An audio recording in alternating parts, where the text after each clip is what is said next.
Hi everyone, made it to another weekend. Now this week has been a deload week, so what I thought I'd do for this video is I would contain all the week's sessions in one video.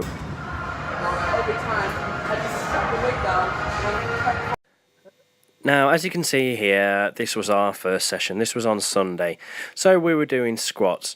Now normally we'd do 4 sets of 6, but as it's a deload week, I've done 4 sets of 2. So we're keeping similar weights to what we do on the light days, however we've dropped the volume down by about 2/3.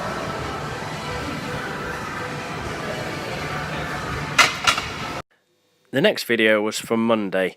So on Monday we did a normal pause bench for 105, again for 4 sets of 2.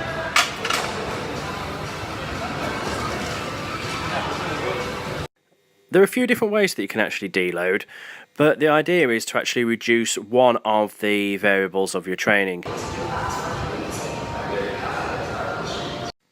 After the 4 sets of 2, I wanted to do some slingshot work, so I just did singles for these. I wanted to get the feeling of 140, as I said before, so we get used to actually handling this weight, so when we do it raw, it's a lot easier. Now we're on to Tuesday's session. So we did our normal deadlift, but since deadlift's quite taxing, we looked at doing 4 sets of 1.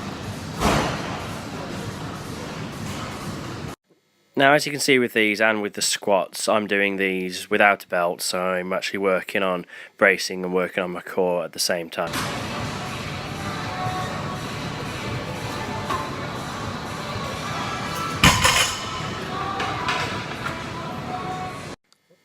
Now next we look at Thursday's session. Again, this was 4 sets of 2, but with slightly more weight than we did on the Sunday, so this is 140. Now, as I mentioned, there are 2 ways to actually do a deload. You're either going to be changing the volume or the weight on the bar. This will obviously alter the intensity of the whole workout.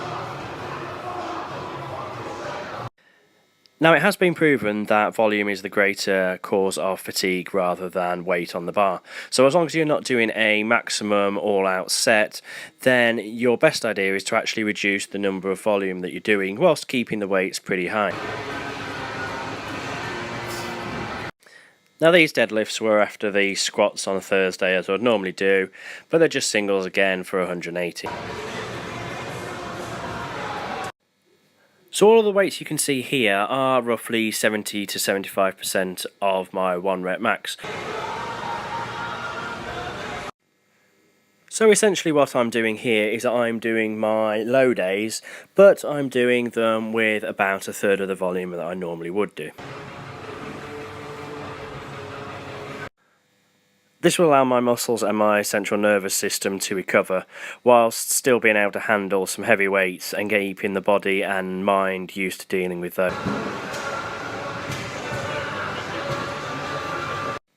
Now there is the possibility that I could have done a bit more volume than this, or I could have done slightly more weights and maybe done my medium weeks, but as this is my first deload on the first new program, I wanted to keep it particularly light so I can actually gauge things from there and see if I need to make any other tweaks. So now we've got on to the last session. This was tonight, so this was Friday night, and we're doing 4 sets of 2. Now again, this is with slightly more weight than we did in the last bench session, so we're looking at 110 as opposed to the 105 we did before. As with before, we're working on those singles with the slingshot to get used to the heavier weights. And that was my deload week. So if you've got any questions or any comments, let me know, and I'll try and answer them for you, and we'll be back to normal training as of Sunday, and I'll keep you updated. Cheers guys.